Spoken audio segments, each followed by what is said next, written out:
Oh, hi there! Welcome to another episode of the Okanagan Gardener and Forager channel. Here I am at Gambell Farms in Lake Country, BC, and I am very fortunate today because I get a tour of some of the orchards and some of the farm. Here I am on Gambell Farms in Lake Country, BC, and I'm really lucky today because I get to speak to real farmers and orchardists. And so here they are. Andrew and Rhonda Gambell. Thanks for having me here at Gambell Farms. I have some questions for you. First of all, what do you do here? So we're Gambell Farms, and we have 35 acres of mixed fruits and vegetables. We've been farming here since the 60s. My father came here and started the farm way back then, and I've been farming full time for about 15, 20 years now. What do you grow? We grow apples, cherries, peaches, plums, nectarines, apricots, and then a variety of vegetables, lots of Brussels sprouts, as you see behind me. And we do pumpkins and lots of other vegetables. So you said it sounds like you inherited the farm. Yep. So how long have you been in charge of it? I've been the mainstay guy for about 20 years, give or take. Yeah.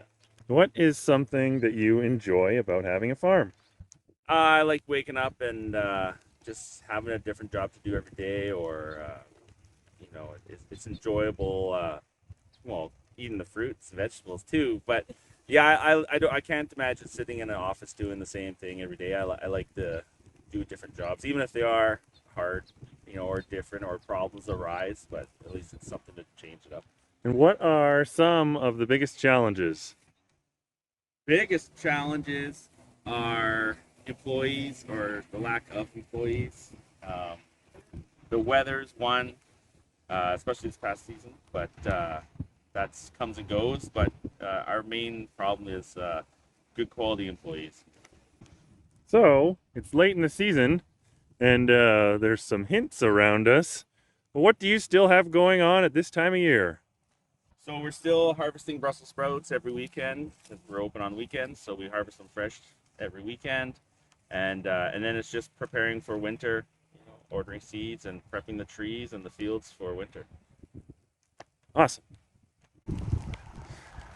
So we still have Brussels sprouts growing. When do you typically plant your Brussels sprouts? We start our Brussels in late March or April in trays in a little greenhouse, and then we'll put them out in the field early May or late April if we can, depends on what the weather looks like. And at this time of year, how do you care for them? This time of year, they don't take much care. We just out there harvesting them, so there's not much to do right now, but it's been cold and we've had some freezes, so bugs are mostly dormant and everything else like that. I see. It looks like some of the leaves have come off. Is that what you do as they grow up? Just break leaves off? Yeah, we slowly snap the leaves off so we can expose the vegetable. They grow a little bit bigger and easier to see, to pick. Once the inner little stem here, when they dry up, they'll just snap off, so it's easier to harvest. Now, what would you say is a challenge that you have growing Brussels sprouts? Brussels sprouts, the main challenge is aphids. And so controlling the aphids is the biggest issue we have with Brussels sprouts. How do you do that? Generally, you have to spray for them. There's no real other way around it. We try to limit what we do and use the safest chemicals we can. Sounds good. And they look great too.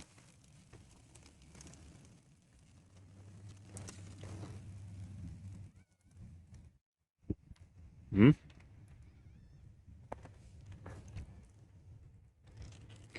Free Brussels sprout. Surprising, they taste sweet. I remember when I was a kid, I thought they were bitter. Yeah, it tastes really sweet this time of year.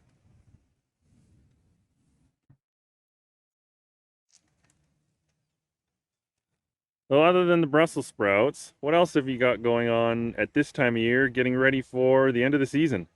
Well, we can go have a look at some cherry trees and start pruning some of those this time of year, and all the other trees that need to get pruned for winter. Sounds good. I know the leaves have all fallen, but to me it already or still looks pretty beautiful. Just wondering, what do you guys think is what do you think is the nicest time of the year just in terms of how the orchard looks? Well, I like this time of the year, but my favorite is early spring before anything starts to grow and the farm just looks nice and clean and all the rows are straight and everything looks good. I love the way it looks going down the row. So, uh, what you just said before is that you still do some pruning this time of year. Or did you say that? I think you did.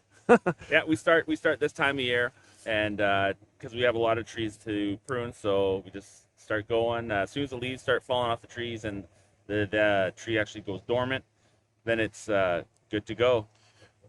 Now, I'm new at pruning, so one of the things that I was thinking is maybe you're worried about the snow damaging the trees. Is that something you're concerned about?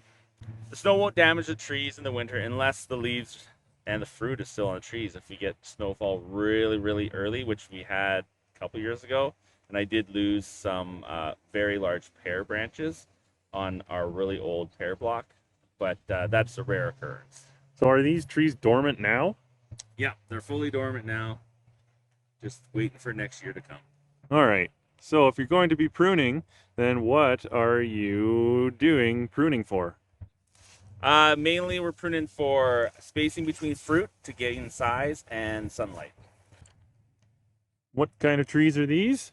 These are Lapin cherry trees. Ooh, lapins. My favorites, I think. They're Probably very everybody's large. favorite. Yeah, very large cherries. All right. Except our favorite is the van cherry. Yes, I like the van for the flavor. They're not as big though. The van? Van variety. Yes. Oh, okay. They're my favorite cherry. All right. So if you could, would you mind showing a little bit about what you do when you're pruning a cherry tree? All right, so every farm is a little bit different. This is how I like to prune my trees because of the spacing in the rows. Everything's a little bit different, and the varieties they all get pruned slightly differently. What I'm looking for is the buds. Like these are all cherries for next year. These will turn into flowers and then turn into cherries for next season. So I'm looking at limiting so many per branch and having them spaced out equally. This is going to be quite a few, but likely I'll probably cut down here because it's sticking out too far into my row, and the weight of the cherries will bring it down too low and it'll hit my tractor. As you can see, there's damage here already from probably me hitting it in the summertime. So we'll be nipping that off. Same with this, we want all the branches to come down flat. So we'll take that. That's going to shade out This center one, area. that one's pretty much straight up and down. Yeah. So we take that out. We want nice horizontal branches. A little bit of new growth for next year. Nothing that goes straight down. And lots of space to grow. There's a nice new shoot. You can prop this down. Sometimes I'll cut another branch and use a second branch to hold that down, so it fills the space for next season. Or you can tie them down. There's lots of different techniques. I might just leave it alone, or just trim it back to a bud, and then that'll force out a branch at the end on a more horizontal plane, like what happened right here. I would have cut this last year. This forced this branch out. And then this year, I'll go to that one. Then I have a nice horizontal plane. Now you cut it like that branch was growing out, but you cut off the end of it. This one right here. Yeah. Why would you make that cut? That'll force the tree to think it needs to form buds here. So these will turn into fruit buds in 2 years. These will shoot another branch, these end ones likely. And That is the plan. so this, because you cut down. Right now, these are all leaf buds, and then these are fruit buds. So I cut it here.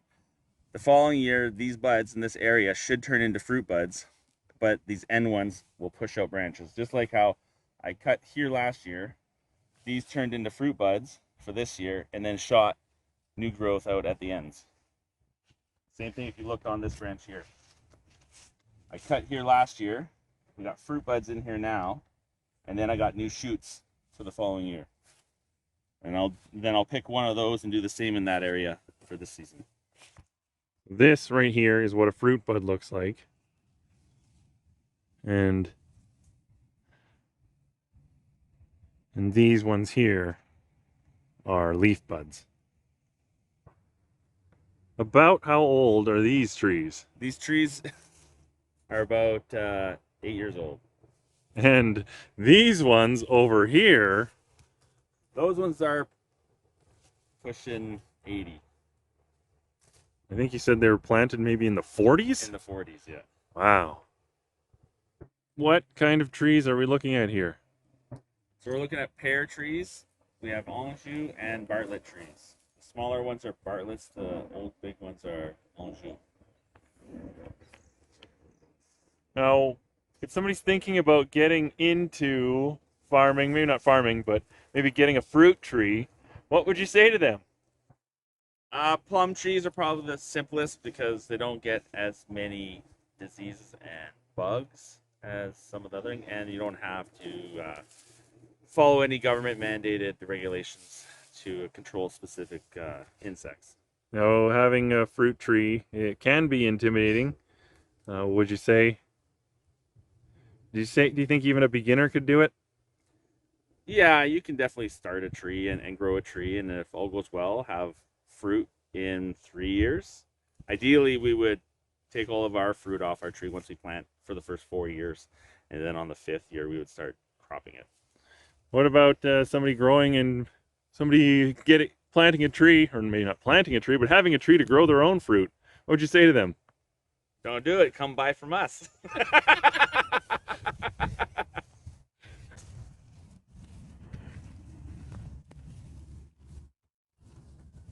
And they still produce pears. Yeah. Andrew, your tree's hollow. What's going on here? Well, this tree is so old is the reason why it's hollow. These were planted in the late 30s. Pretty old. These are Anjou pears. We also have Bartlett pears in there as well, but they're not quite as old. So this tree, even though it's hollow there, is still growing and healthy and producing fruit? Yeah, this tree will still produce somewhere around 500 to 600 pounds of pears. Wow. Hello.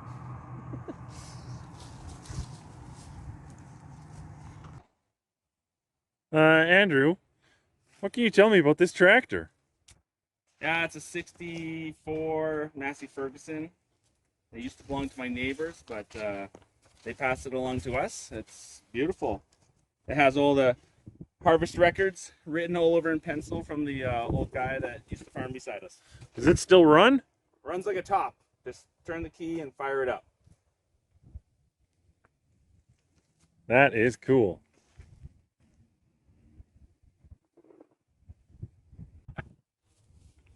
Thanks so much for having me here today at Gambell Farms. I really appreciate you taking the time to show me around and give me some tips and tricks. So, where can people find you? You can find us in Lake Country at 12133 Okanagan Center Road East. That's where our little fruit stand is. And you can also find us at the Kelowna and Vernon Farmers Markets during the summer. Now we're late in November, but your stand is still open, right? Sure is. And currently we've got potatoes, carrots, apples, pears, fresh Onions. baking, onions. Yeah. And what about online? Where can people find you? You can find us on Instagram and Facebook. And what's your name on Instagram? Gambell Farms. Awesome. Well, thank you so much for having me here. Really appreciate it. Welcome. You're welcome. Thank you very much to Gambell Farms for showing me around, Andrew and Rhonda for taking time to show me some of their farms, some of their orchards, and we didn't say it earlier, but Brussels sprouts are also for sale.